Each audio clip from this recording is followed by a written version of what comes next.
happy birthday, lots of love from all the family. Now we hurtle to the patch stop on the bus on Playdays. It's a play bus! But where does it go? Where does it stop? Watch for the sign of the lollipop.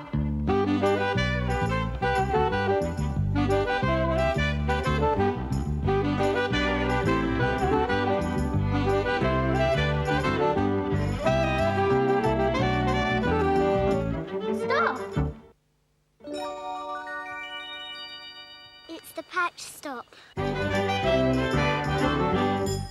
With Peggy Patch.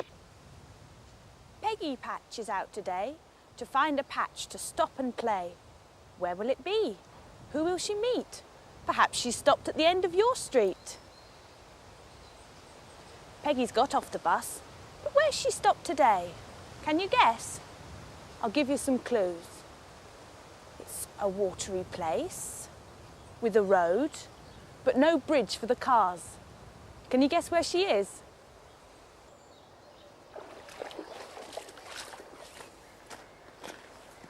She's at a ford. That's a place where a stream crosses a road. Peggy wants to take a look round. Good job you've got your wellies on, Peggy. Why don't you look round with her?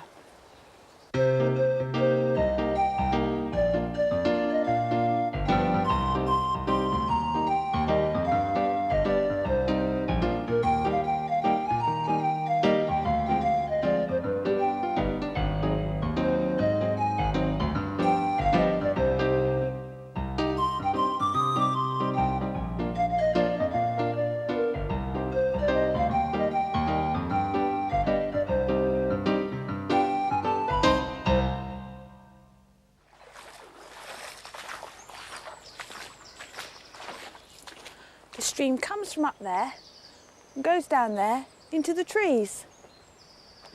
And the road goes through the middle. Which do you think came first, the stream or the road? Because not many cars use this road, they didn't bother to build a bridge. But how do you think people get across if they haven't got their Wellington boots on? There's a footbridge for people. And underneath, there's a barrier, and that stops the large pieces of wood from floating further downstream. Otherwise, they might stop on the road and be dangerous for cars. There are plenty of plants growing by the ford. Look, bluebells. Hello, Daisy. You often find bluebells in a wood. Sometimes there are so many, it can look like a carpet of blue. Look. This white flower is known as a shirt button. I wonder why that is. And this white flower is the hawthorn, or may, but some people call it cuckoo's bread and cheese because cuckoos like it. Cuckoos are naughty birds because they lay their eggs in another bird's nest. But you know it's springtime when you can hear the cuckoo. Cuckoo, cuckoo. Can you hear one? All I can hear is the wind in the trees. Oh, what's that? I think I can hear something coming to the ford. Come on, Daisy, come on.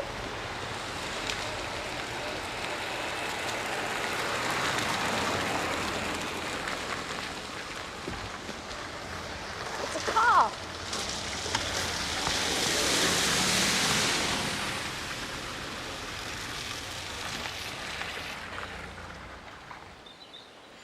Peggy Patch has caught a creature to say hello to. Say hello to this creature. A creature with a hungry mouth, a tail you can see through, who wriggles a lot and grows into a frog. It's a tadpole. Tadpoles like still water, like a pond or the arm of a stream. They grow into frogs or toads. Peggy's got lots of tadpoles. Can you see them wriggling about?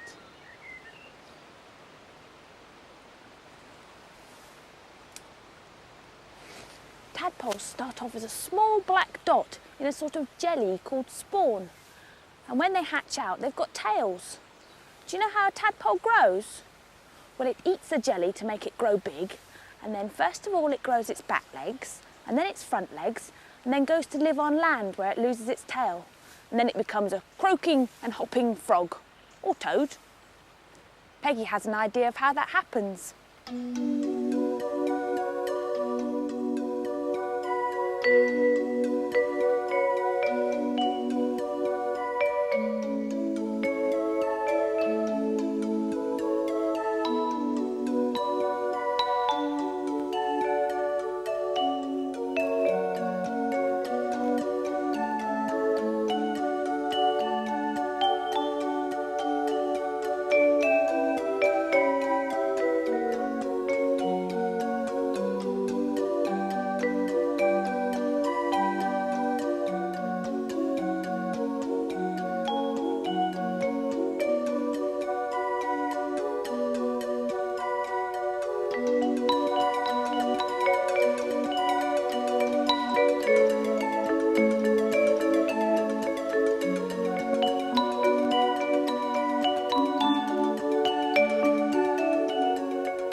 Peggy, what's happening in your peg book today?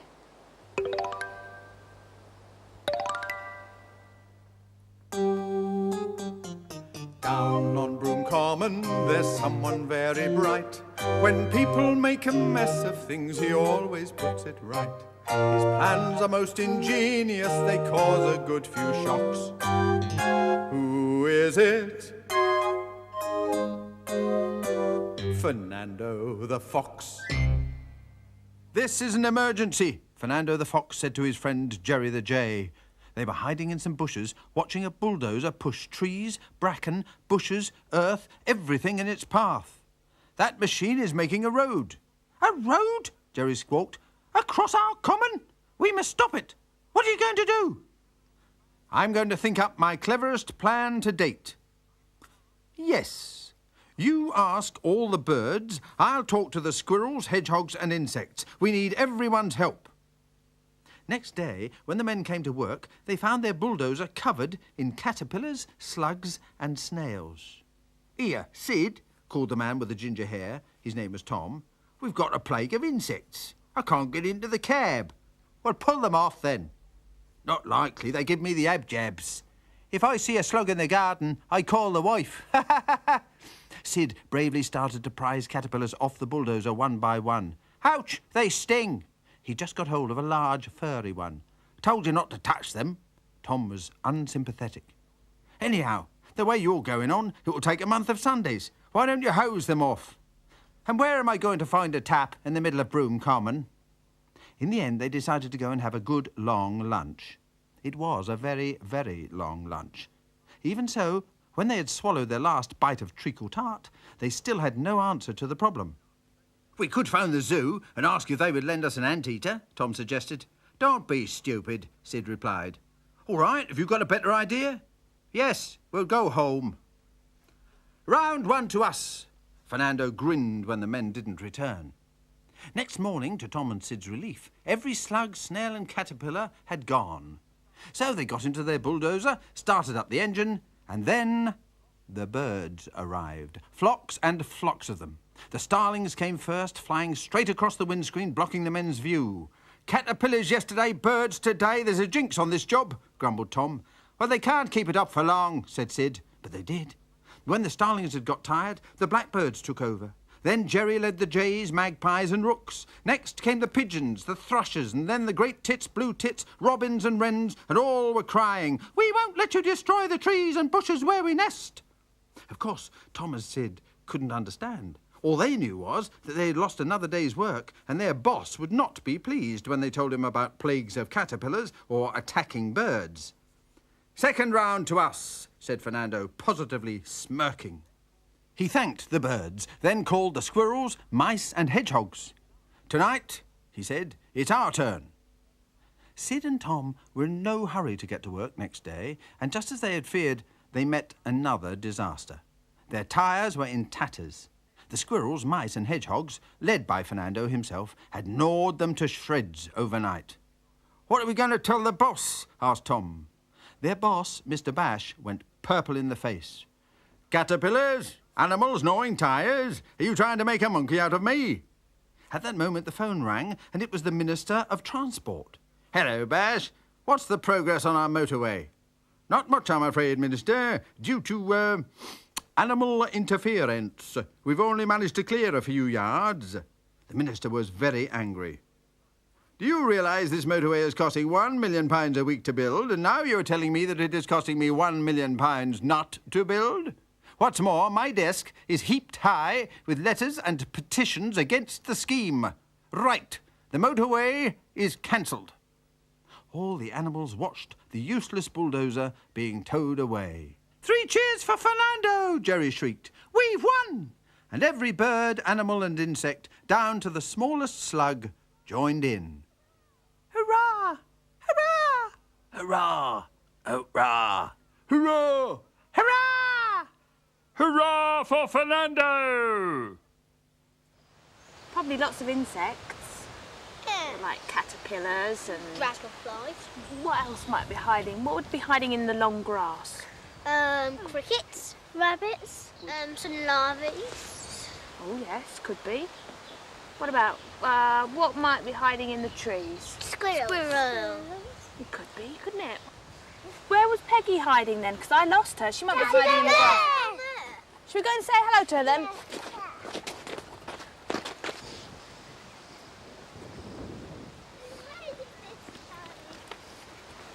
Right then, Peggy. What does she want to do? I think she wants to cross this, don't you, Peggy? How do you think she'll get across the water? A bridge. Right then. We can put these 2 sticks down there, and then go and get some twigs. I think. Oh, some twigs to fill in.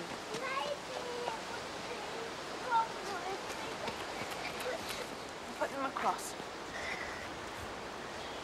I hope Peggy doesn't like falling in muck. No, she doesn't want to fall in there, shall I? Oh look, there's a twig. Oh dear, that twig can go there. Oh. She's only got small feet, so we don't need very big gaps. Twigs, twigs. We need some twigs.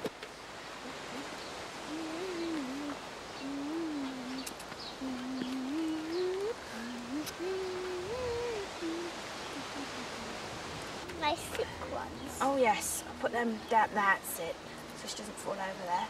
Keep them safe inside of me. There's a big gap there. Oh dear, she's only got small feet. Oh no, that one's gone plopping in. Oh, never mind. Fill in the gap. What's under the What's under the Here's some more. Look at that. That's it right here. Right, I think the bridge is ready for Peggy to cross.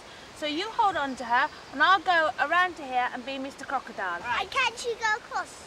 Yes. Please, Mr. Crocodile, may we cross the water to see your ugly daughter floating on the water like a cup and saucer. Only if you're dressed in red.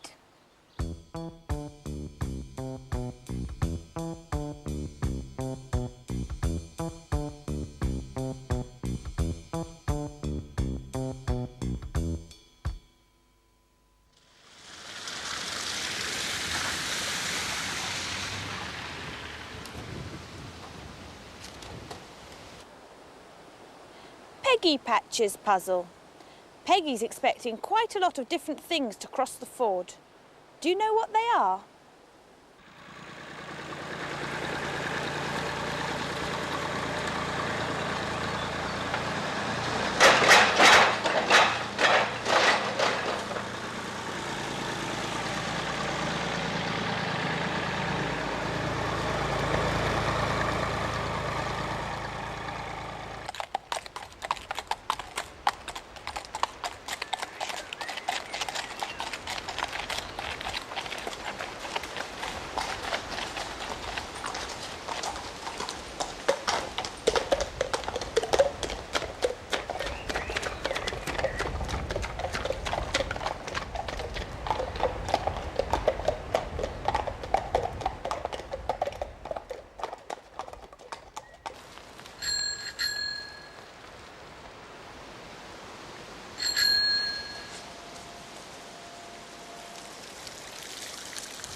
what's about?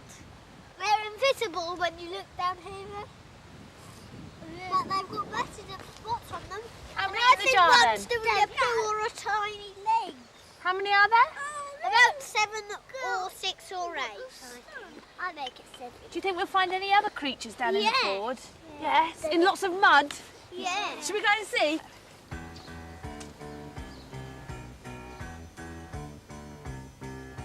Mud hunt! Mud hunt! Mud hunt! Everyone's off on a mud hunt. What makes mud? Water with earth or sand. Where's it found? Anywhere on the land. Mud hunt!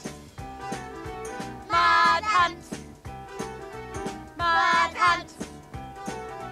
Everyone's off on a mud hunt. Sun can bake it hard and brown. Soon gets sloshy when the rain comes down. Mud hunt! Mud hunt! Mud hunt! Has it gone in again? I've got some mud. This is a good spot. All right. I had a tiny round creature. Pictures of this, pictures of that. I like your pictures, says Peggy Patch. Something you do or something you see. Why not draw it? Maybe send it to me.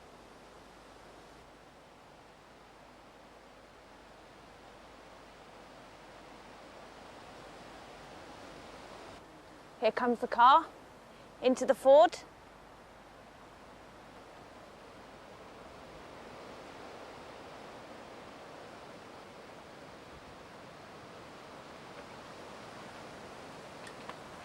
Don't forget the tadpoles, creature with a hungry mouth, a tail you can see through, who wriggles a lot and grows into a frog.